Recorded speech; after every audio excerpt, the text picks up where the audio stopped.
تو اس پہ چونکہ سرتاج عزیز صاحب کو بڑی کمانڈ حاصل تھی، بڑی مہارت حاصل تھی، انہوں نے کہا یہ کیسے ہو سکتا ہے، یہ گلگت بلتستان تو پورا ڈسپیوٹ کا حصہ کبھی نہیں رہا. سیٹل اور انسیٹل والی بات آ گئی. انہوں نے اس پہ ایک کمیشن قائم کیا. پھر میرے سربراہی میں جی بی کے جو ہے وہ آپ کی طرح کی جو انٹلیکچوئل تاریخ سے واقف لوگوں پہ مشتمل کمیٹی بنائی. اور اس کمیٹی کے ذریعے جب ہم نے معلوم کیا تو یہ جو علاقے ہیں ہنزا نگر، گزر اور دیامر، آج بھی اگر آپ ان کو ریاست پاکستان کی عملداری میں ڈائریکٹ آئینی حدود میں لاتے ہیں تو مسئلہ کشمیر کو انٹرنیشنلی کوئی ڈسپیوٹ نہیں ہے. اوکے.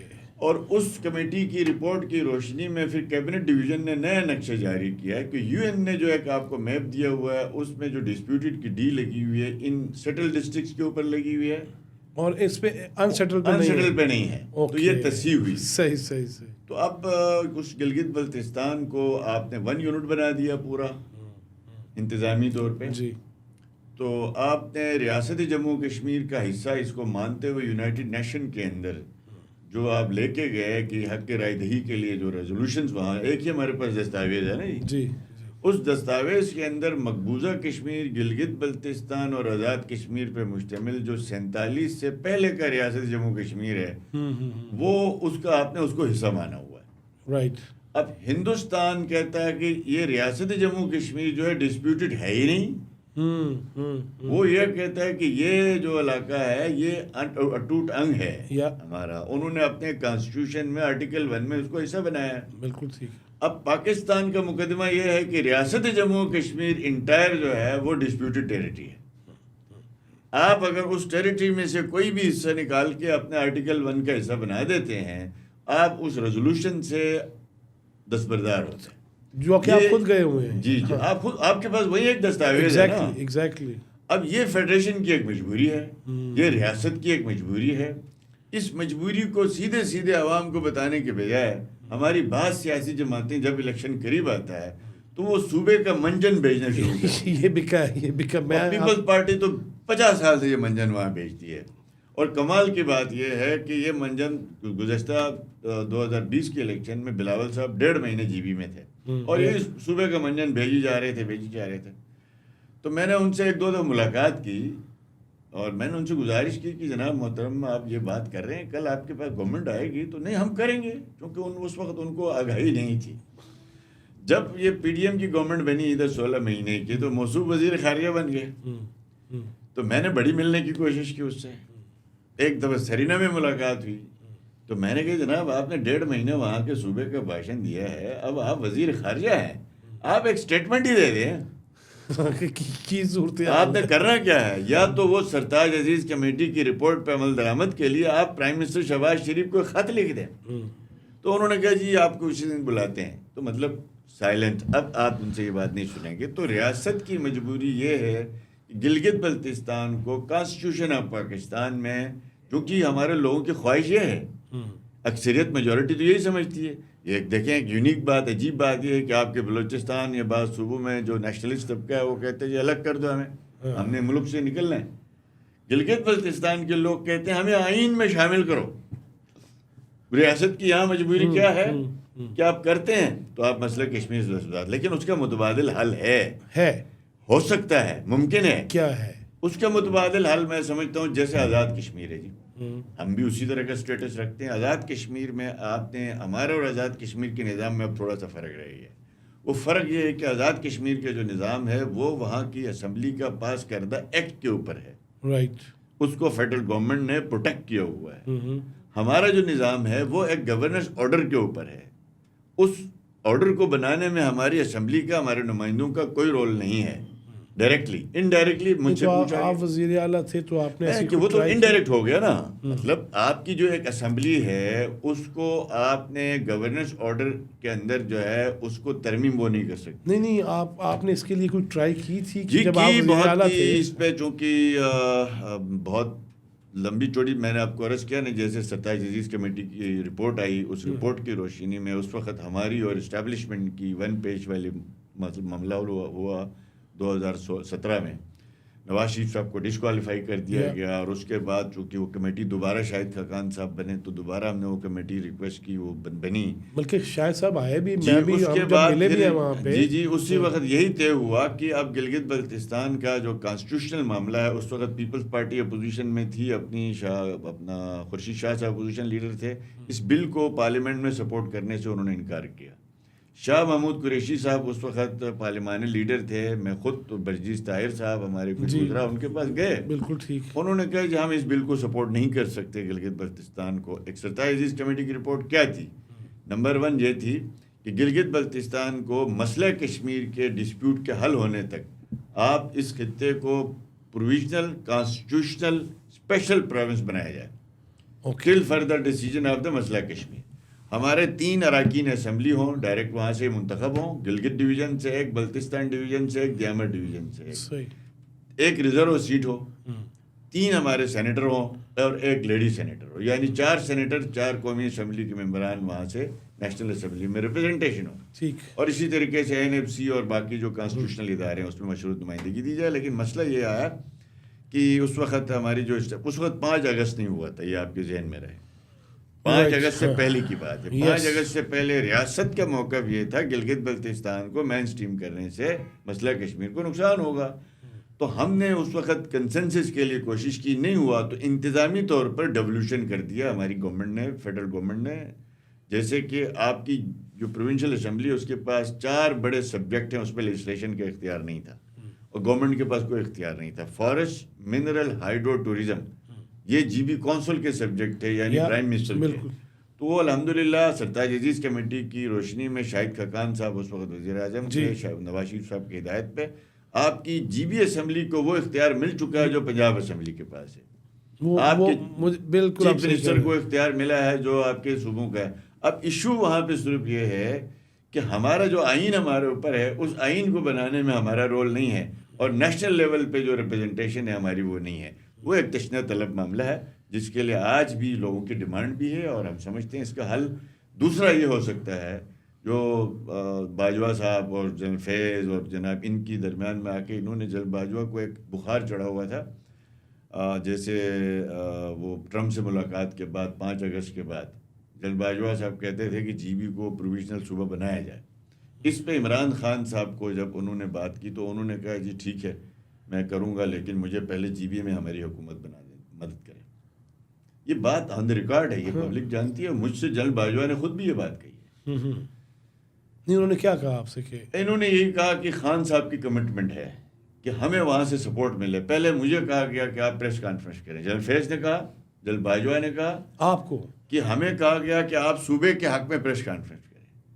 ہم نے یہ کہا کہ یہ 70 سال سے تو آپ کہہ رہے ہیں کہ یہ نہیں بن سکتا، تو اب کیا ہوا؟ اب آپ اچانک آ کے ہمیں کہہ رہے ہیں ہمیں مین اسٹریم پولیٹیکل پارٹی، میں کوئی نیشنلسٹ پارٹی کا ذمہ دار نہیں ہوں GB میں ایک فیڈرل پارٹی کو یہاں GB میں لیڈ کرتا ہوں، تو میری فیڈرل پارٹی سے پوچھے بغیر میں یہ بات نہیں کر سکتا۔ وہ چاہ رہے تھے آپ اپنے طور پہ کریں، جی آپ کریں، پبلکلی کریں، تو ہم نے کہا یہ انکار کیا، اور اس کے بعد بڑی لمبی چوڑی کہانی ہے۔ پھر تو نلکی کی ہویا وہ تو جڑا ہوا ہے سو ہے، لیکن پاکستان نل جو ہے نا، اور GB نل جو ہے وہ بڑی اسی حالی بھی جوندے رہے ہیں، دیکھو اسی زندہ ہے گئے، ٹھیک ہے گئے، الحمدللہ صحت ہے گئی، لیکن وہ گلگت بلتستان میں دیکھو 23 گھنٹے کی لوڈ شیڈنگ ہے، 2020 تو لے کے 2024 تک کوئی ایک منصوبہ نہیں ہے، کوئی ایک ڈیولپمنٹ نہیں ہے۔ صاحب میں اور آپ، جو آپ ذرا کافی بھی پیجیے، میں اور آپ جس جگہ پہ اکٹھے گئے، اکنامک کوریڈور، یہ ہوگا وہ ہوگا، پھر آپ نے مجھے جہاں آپ کے لوگ بھی مجھے لے کے گئے، GB کا اپنا جو ہے بجلی کا نظام، وہ دریا کے اس پار اوپر کیا کیا لگے گا، کچھ نہیں ہوا۔ باجو اپنا فیض صاحب، یہ 4 سال آپ گلگت بلتستان دوبارہ کیمرہ لے کے چلے گئے، آپ لوگوں کو پوچھیں کیا حالات ہیں گلگت بلتستان میں، یعنی آپ نے ایک مصنوعی حکومت وہاں بنائی، کس لیے بنائی وہ میں آپ کو عرض کر دیتا ہوں۔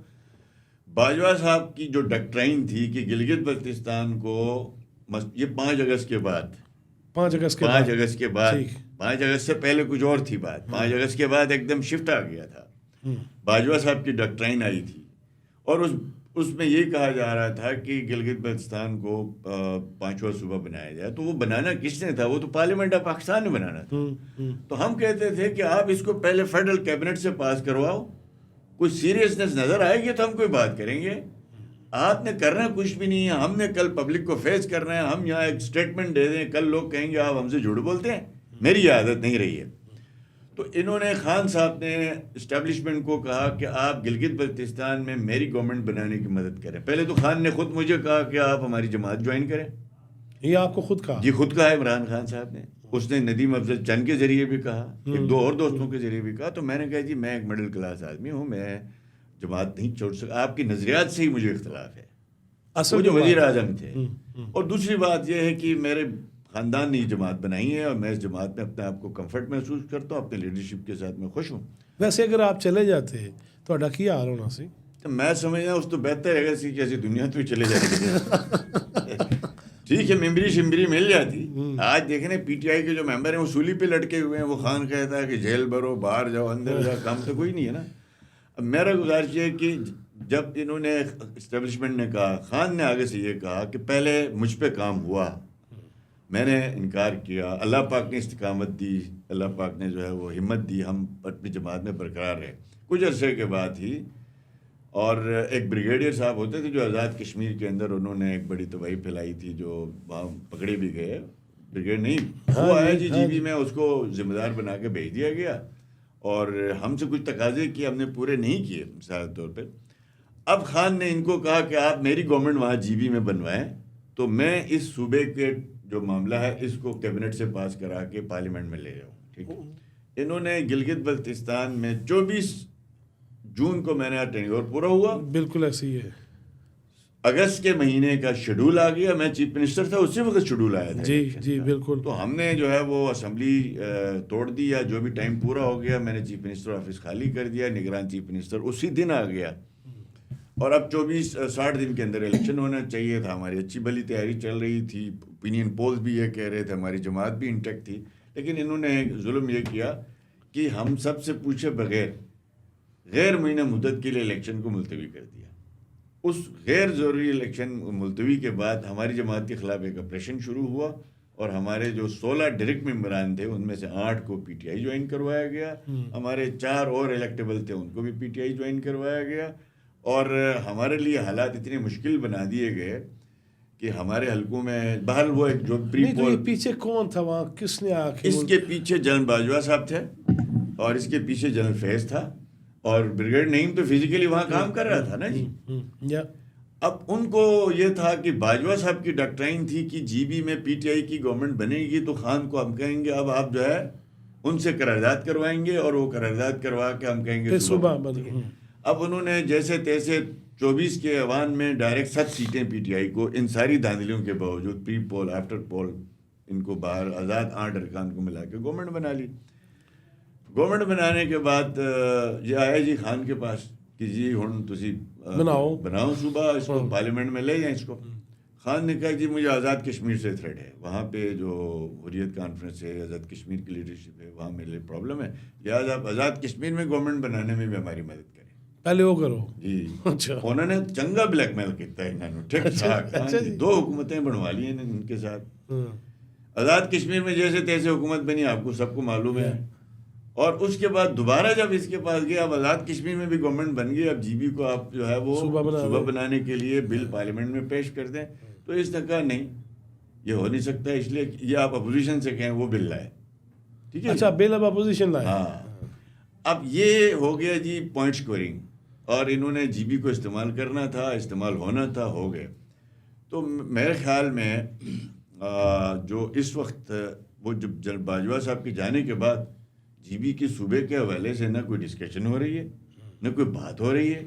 اس سے لگتا ہے ایسا ہے کہ شاید جنرل باجوہ صاحب کی ذاتی دلچسپی تھی کیونکہ وہ وہاں جی او سی بھی رہا تھا, اور شاید ان کی کوئی اور وجہ بھی ہو سکتی ہے. ویسے کچھ اور وجہ یہ ہو سکتی ہے کہ وہ جو کشمیر کے جو اسپیشل سٹیٹس کا خاتمہ ہوا اس طرف مودی نے, اور عمران خان اور باجوہ صاحب نے جا کے ٹرمپ سے جو ملاقاتیں کی تھی, اس کے بعد یہاں پہ ورلڈ کپ جیت کے جو استقبال ہوئے تھے, اس میں شاید یہ خبر تو نہیں ہے, یہ تجزیہ ہو سکتا ہے کہ کوئی ایسی انڈرسٹینڈنگ ہوئی ہوگی کہ ادھر کشمیر کے معاملے کو ہم ختم کرتے ہیں, آپ اس ڈسپیوٹ کو ختم کر کے حصہ بنا دیں, یعنی ادھر تم ادھر ہم والی بات, اس طرح کی کوئی ارینجمنٹ انٹرنیشنلی شاید ہوا ہو.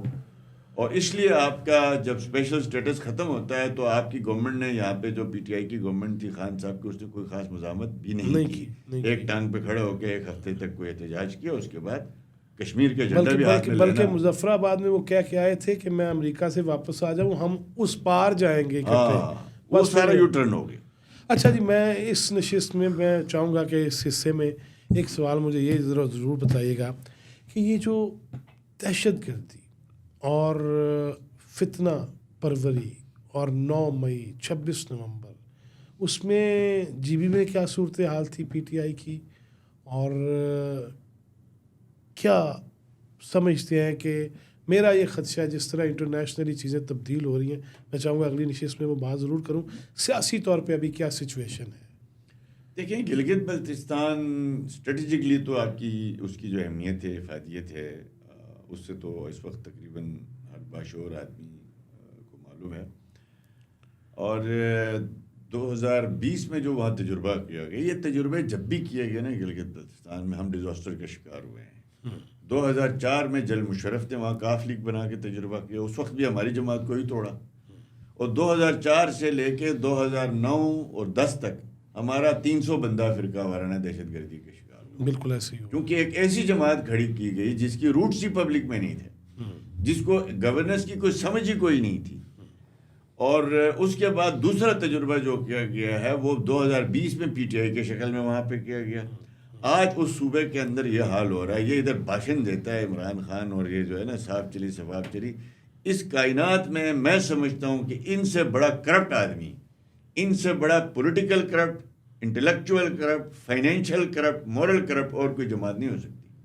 آپ اس خطے کے ساتھ آپ دیکھ لیں، میرے پاس 2 تائی اکثریت تھی، سنگل پارٹی گورنمنٹ تھی، میں نے 13 رکنی کابینہ سے صوبہ چلایا ہے. اور الحمدللہ ہمارا جو بجٹ تھا نا جی 45 اور 55 تھا، یعنی 45 ہمارا ڈیولپمنٹ تھا، 55 ہمارا نان ڈیولپمنٹ تھا. اور ہمارا جو گورنمنٹ کے ایکسپینڈیچر اور تنخواہوں کا جو بل تھا وہ ٹوٹل 31 ارب روپیہ ہوتا تھا، جس میں گورنمنٹ بھی چلتی تھی اور سیلریز بھی تھی. اس وقت صوبے کا حال یہ ہے کہ ان 4 سال میں ایک کلوٹ نہیں ڈلا، ایک نیا اسکول نہیں بنا، ایک کالج نہیں بنا، ایک پاور ہاؤس نہیں لگا، ایک ادارہ کھڑا نہیں کیا گیا. آپ کے تنخواہوں کا بل نان ڈیولپمنٹ ایکسپینڈیچر 71 ارب پہ جا چکا ہے، اور آپ کا ڈیولپمنٹ بجٹ 15 ارب ہے. اب آپ اس خطے میں جہاں پہ 50,000 میگا واٹ بجلی کا پوٹینشیل بتایا جا رہا ہے، اور اس خطے کی حالت یہ ہے کہ 21 گھنٹے کی لوڈ شیڈنگ، 23 گھنٹے کی لوڈ شیڈنگ. لوگ سڑکوں پہ تھے. اس دن پرائم منسٹر صاحب نے نوٹس لیا اور رانا ثناء اللہ صاحب کی سربراہی میں ہماری ایک کمیٹی بنی، اور ہم نے بیٹھ کے 2-2 4-4 گھنٹے ڈیزل جنریٹر کے ذریعے سے لوگوں کو بجلی دینے کے لیے فیڈرل نے کچھ فنڈز ان کو دیے جی بی کے اندر. حالت یہ ہے. اب آپ کا جو تجربے ہے نا جی، ٹھیک ہے، نواز شریف صاحب کی صحت پہ کیا اثر پڑا، ٹھیک ہے، آج ملک کو تباہ کر دیا گیا 2017 کے بعد. 2020 میں مسلم لیگ نون کی گورنمنٹ کو جس طریقے سے وہاں پہ ختم کیا گیا، 3 مہینے پہلے ہمیں کام کرنے سے روکا گیا، کس کے کہنے پہ؟ جنرل فیض کے کہنے پہ روکا گیا. اور اس کے بعد لانگ ٹرم آپ کو جو ہے وہ نگران حکومت قائم کی گئی اس وقت تک آپ مینیج کرنے کے لیے. اور اس کے بعد 20 سے لے کے 24 تک گلگت بلتستان کے خزانے سے ایک میں آپ کو چھوٹا سا اسکینڈل آپ کو عرض کر دوں. یہاں پہ جو ایک مخدوم علی خان صاحب نے کوئی پیسے دینے تھے، ہاں جی کوئی 7-8 کروڑ روپے فیس جی، تو وہ ان سے مینیج نہیں ہو رہا تھا. تو انہوں نے جی بی کا جو پی ٹی آئی کا اس وقت چیف منسٹر تھا خالد خورشید کو کہا کہ آپ کوئی کیس کوئی نہ کوئی سپریم کورٹ میں ٹھوکیں اور اس کے بدلے میں مخدوم صاحب کو وکیل کر لیں، اور آپ جو ہے وہ اس کو جو فیس ہے اس میں ہماری بھی ایڈجسٹ کریں. آپ دیکھیں 8 کروڑ روپیہ مخدوم علی خان کو جی بی کے خزانے سے کس کام کے لیے فیس دیے گئے کہ جی بی میں سپریم کورٹ اور ہائی کورٹ کے ججز کے اپوائنٹمنٹ کو رکواؤ. اس نے وہ رکوا دیا، وہ چیک کروا دیا، اور وہ 8 کروڑ خزانے سے. خالد خورشید کو پچھلے دنوں کوئی سزا وغیرہ بھی ہوئی ہے؟ جی ان کو تو سزا ہوئی ہے، وہ باشن اور اس حوالے سے بھی ہوئی ہے. اس کے علاوہ ایک جعل سازی کا کیس بھی ان پہ چل رہا ہے. تو میں سمجھتا ہوں کہ انہوں نے، میں آج کی بات نہیں ہے فیضی صاحب، ہم سیاسی لوگ ہیں، کسی کی سزا پہ خوش نہیں ہوتے. ہم نے اس شخص کو یہ کہا تھا اور ہمیں توقع یہ تھی، میں نے 50 جگہوں میں پبلکلی یہ بات کہی تھی کہ جس شخص کو پی ایم ایل این نے 2 الیکشنوں میں ٹکٹ نہیں دیا ہو اس کو پی ٹی آئی نے ٹکٹ بھی دے دیا, اس کو سی ایم بھی بنایا, اس کو صدر بھی بنا دیا, اس کو نیشنل لیول پہ پہنچایا. اب میں نے کہا جی عمران خان پہ اس کے اتنے خالد خورشید کے اوپر اتنے قرض چڑھ چکے ہیں خان کے, اب اگر خان کے کہنے پہ یہ جی بی کی اینٹ سے اینٹ بجانے پڑے تو بجائے گا. اور وہ وہی گلگت بلتستان کی پولیس کو پنجاب سے ٹکروا دیا لے جا کے. گلگت بلتستان کے جو ہے وہ آپ کی جو گاڑیاں جو تھی 50 سے زیادہ ادھر جو ہے وہ بنی گالہ میں جو ہے وہ پھرتی تھی. 200 سپاہی ہمارا 6 مہینہ جو ہے وہ ادھر رہا بھوکا ننگا, زمان پارک میں رہے, یہاں رہے, اور لگ بھگ جو ہے وہ تقریباً کوئی 50-55 کروڑ روپیہ گلگت بلتستان کی مختلف مداد میں نکال کے یہاں پہ ان دندوں میں لگایا گیا.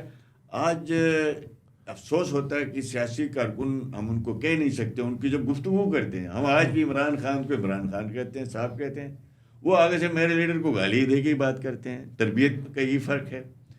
تو اس نے ویسے جہاں تک ہمیں پہنچا دیا ہے, ویسے تو ہم پروگرام میں بریک کا کرتے ہیں لیکن اگلے حصے میں مزید باتیں کرنی ہے. ناظرین کافی باتیں ہیں, آپ صاحب کو میں نے پورا یہ موقع دیا کہ وہ کھل کے پہلے تو بیان کریں کہ آئینی حیثیت اور ایشوز کیا ہیں, وہ بیان ہوئے. اگلی نشست میں بڑے تیکھے ونگے سوال بھی ہوں گے اور چھوٹے سوال چھوٹے جواب. اگلے حصے میں ملاقات ہوتی ہے. اب تک کے لیے اللہ حافظ.